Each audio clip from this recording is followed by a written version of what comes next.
इस मूवी के अंदर आप लोग देखोगे कि कैसे एक 23 साल के लड़के को एक 39 साल की औरत से प्यार हो जाता है और फिर उन दोनों के लाइफ में क्या होता है ये आप लोग इस मूवी के अंदर देखोगे। अब आप लोगों को ज्यादा समय ना लेते हुए फटाफट से हम लोग मूवी का एक्सप्लेनेशन स्टार्ट करते हैं।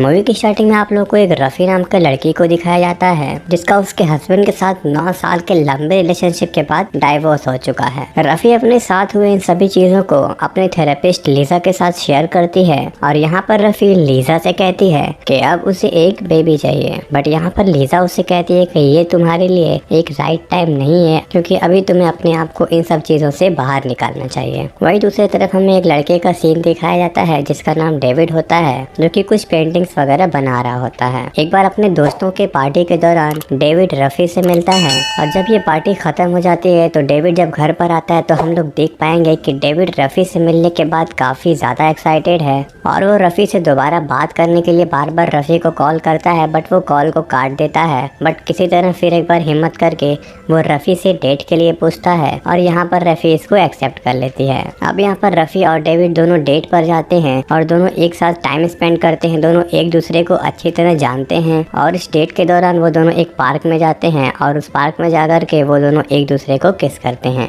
और दोस्तों इस डेट के दौरान हम लोगों को पता चलता है कि इस समय डेविड की उम्र सिर्फ 23 साल होती है और रफ़ी की उम्र लगभग 39 साल की होती है। अगले दिन रफ़ी फिर से अपने थेरेपिस्ट लीजा के पास जाती है और लीजा को जा करके ये सारी चीज़ें बताती है और यहाँ पर रफ़ी लीजा से कहती है कि उसके साथ अभी जो भी हो रहा है उसको लेकर के वो काफ़ी ज़्यादा खुश है और अभी वो अपने लाइफ को एंजॉय कर रही है। और लीजा भी रफ़ी से कहती है कि तुम्हें अपने रिलेशनशिप को आगे बढ़ाना चाहिए क्योंकि एज डिफरेंस ज़्यादा मैटर नहीं करता। दोस्तों दूसरी तरफ हम लोगों को डेविड के फैमिली का सीन दिखाया जाता है और यहाँ पर हम लोग देख पाएंगे कि लीजा कोई और नहीं बल्कि डेविड की मदर हैं। अब यहाँ पर डेविड और रफ़ी की नज़दीकियाँ और बढ़ती हैं। वो दोनों अपने लाइफ को एंजॉय करते हैं। डेविड रफ़ी के घर पे जाकर के रफ़ी के साथ इंटीमेट होता है। यहाँ पर डेविड भी अपने दोस्तों से कहता है कि उसको रफ़ी के साथ रहना अच्छा लगता है। अब यहाँ पर रफ़ी जब लीजा के पास थेरेपी के लिए जाती है और जिस तरह से वो बातों को लीजा को शेयर करती है, अब यहाँ पर लीजा को रियलाइज होने लगता है कि वो बंदा जिसके साथ रफ़ी रिलेशनशिप में आई है वो बंदा कोई और नहीं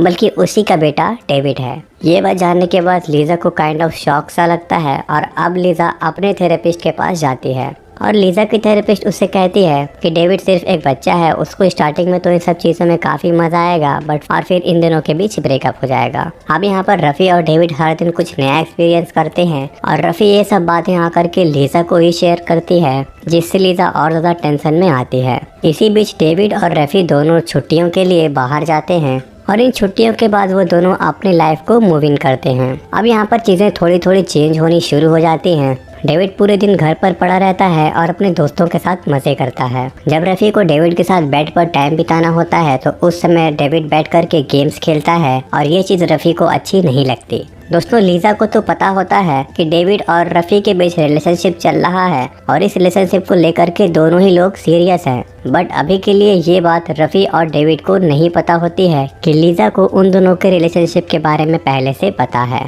एक बार थेरेपी सेशन के दौरान लीजा रफ़ी को बता देती है कि डेविड उसी का बेटा है और ये बात सुनने के बाद रफ़ी को लीजा के ऊपर काफ़ी ज़्यादा गुस्सा आता है क्योंकि रफ़ी ने लीजा के साथ डेविड और रफ़ी के बीच हुए उन प्राइवेट बातों को भी शेयर किया था जो बातें उसको किसी के साथ भी शेयर नहीं करनी चाहिए थी। अब यहाँ पर ये बात रफ़ी डेविड को भी बता देती है और डेविड अपने माँ के ऊपर काफ़ी ज़्यादा गुस्सा करता है और वो कहता है कि तुमने हम लोगों के साथ चीट किया है। और यहाँ पर लीजा अपने डिफेंस में कहती है कि उस समय मुझे जो भी ठीक लगा मैंने वो किया। एक बार जब लीजा अपने घर पर डेविड के पास आती है तो यहाँ पर उसको पता चलता है कि इस घर में डेविड का दोस्त छिपा हुआ है और इस बात को जानने के बाद रफ़ी को बिल्कुल भी अच्छा नहीं लगता। यहाँ पर रफ़ी डेविड को थोड़ी बातें सुनाने लगती है कि तुम पूरे दिन घर पर पड़े रहते हो, ना ही तुम कोई काम करते हो, ना ही तुम घर की सफाई करते हो। यहाँ पर रफ़ी कहती है कि जो भी कर रही हूँ मैं सब कुछ अकेले कर रही हूँ।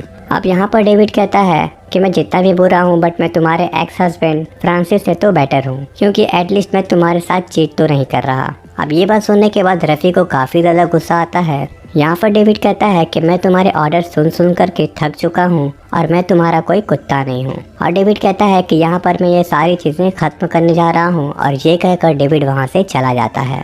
जब शाम को डिनर पे दोनों लोग फिर से मिलते हैं तो यहाँ पर डेविड उससे माफ़ी मांगता है बट यहाँ पर रफ़ी इसके लिए तैयार नहीं होती है और वो डेविड से कहती है कि हमें अब ब्रेकअप कर लेना चाहिए और वो ये कह कर के वहाँ से निकल जाती है। दरअसल दोस्तों डेविड एक पेंटर होता है और उसको पेंटिंग्स करना बहुत ज़्यादा पसंद होता है और डेविड अपने सारे ही पेंटिंग्स को $1000 पर पेंट के हिसाब से बेच देता है। और यही बात बताने के लिए वो रफ़ी को कॉल करता है, बट यहाँ पर रफ़ी का कॉल नहीं लगता। रात को डेविड अपने दोस्त के साथ एक पार्टी में जाता है और इस पार्टी में डेविड काफ़ी ज़्यादा ड्रिंक कर लेता है और ड्रिंक करने के बाद वो रफ़ी के एक दोस्त जिसका नाम सुसी होता है उसके साथ इंटीमेट होता है। अगले दिन ऐसे ही रैंडमली रफ़ी और डेविड की मुलाकात एक सुपरमार्केट में होती है। दोनों लोग डेविड के घर पर जाते हैं और एक साथ इंटीमेट होते हैं। इस पर दोनों लोग एक दूसरे से काफ़ी अच्छे से बात करते हैं और अपने रिलेशनशिप को कंटिन्यू रखने का डिसाइड करते हैं। रिलेशनशिप को और स्ट्रॉन्ग बनाने के लिए डेविड रफ़ी को अपने फैमिली से मिलवाने ले जाता है। जब रफ़ी लीजा के साथ डिनर प्रिपेयर कर रही होती है तो उस समय रफ़ी लीजा से कहती है कि वो डेविड के साथ एक बच्चा प्लान कर रही है। अब यहाँ पर इस बात से लीजा खुश नहीं होती है। अगले दिन ऑफिस में रफ़ी को पता चल जाता है कि डेविड उसकी फ्रेंड के साथ इंटीमेट हुआ था और ये बात जानने के बाद रफ़ी को सच में काफ़ी ज़्यादा बुरा लगता है। अब यहाँ पर डेविड भी लीजा यानी कि अपनी मॉम से थेरेपी लेने का डिसाइड करता है। डेविड अपनी प्रॉब्लम्स लीजा के साथ शेयर करता है और यहाँ पर लीजा उसको कहती है कि मुझे तुम्हारे करियर एज अ आर्टिस्ट ज़्यादा ब्राइट लगता है और तुम्हें अपने रिलेशनशिप को रफ़ी के साथ कंटिन्यू रखना चाहिए क्योंकि रफ़ी एक अच्छी लड़की है। यहाँ पर लीजा कहती है कि रफ़ी तुम्हारे करियर के लिए भी काफ़ी ज़्यादा इम्पोर्टेंट है और रफ़ी को तुमसे एक बच्चा भी चाहिए। अब यहाँ पर डेविड रफ़ी के पास पहुँचता है और रफ़ी से माफ़ी मांगता है। डेविड बच्चे के लिए भी तैयार है और यहाँ पर रफ़ी डेविड को माफ़ी कर देती है। अब यहाँ पर रफ़ी सोचती है कि आखिर डेविड रफ़ी को कितना ज़्यादा प्यार करने लगा है और वो अपनी पूरे लाइफ को रफ़ी के लिए सेक्रीफाइस करने के लिए आया है। अब यहाँ पर रफ़ी डेविड से कहती है कि अगर तुम इस उम्र में एक पिता बन जाते हो तो यहाँ पे तुम्हारा एज अ आर्टिस्ट का कैरियर पूरी तरह से डिस्ट्रॉय हो जाएगा और तुम अपनी लाइफ को एंजॉय भी नहीं कर पाओगे। अब यहाँ पर डेविड धीरे धीरे समझने लगता है कि आखिर रफ़ी उससे क्या कहना चाहती है, बट फिर भी यहाँ पर रिलेशनशिप को किसी भी हाल में बचाने के लिए डेविड कहता है कि मैं इन सब चीज़ों को हैंडल कर लूँगा। अब यहाँ पर रफ़ी कहती है कि तुम्हारी एज अभी काफ़ी ज़्यादा यंग है, तुम्हें अपनी लाइफ को एंजॉय करना चाहिए और यहाँ पर रफ़ी डेविड से ब्रेकअप कर लेती है। अब दोस्तों हमें यहाँ पर 1 साल बाद की स्टोरी दिखाई जाती है। अब यहाँ पर डेविड अपने दोस्त के साथ उसी रेस्टोरेंट में आया होता है जिस रेस्टोरेंट के अंदर उसने रफ़ी को पहली बार डेट किया था और यहाँ पर फिर से उस रेस्टोरेंट के अंदर उसको रफ़ी मिलती है और रफ़ी को देख करके डेविड फटाक से उस रेस्टोरेंट से बाहर निकल जाता है और रेस्टोरेंट के डोर पर लगे बर्फ को साफ करके वो रफ़ी को देखता है और दोनों एक दूसरे को देख करके स्माइल करते हैं और फिर डेविड वहाँ से चला जाता है और यहीं पर ये मूवी ख़त्म हो जाती है। दोस्तों एक्सप्लेनेशन सुनने के बजाय अगर आप लोगों ने इस मूवी को खुद से देखा होता तो इस मूवी को आप लोगों ने ज़्यादा एंजॉय किया होता और इस मूवी के अंदर जो चीज़ आप लोगों को दिखाई गई है उस चीज़ से आप लोग प्रॉपर तरह से कनेक्ट हो पाते।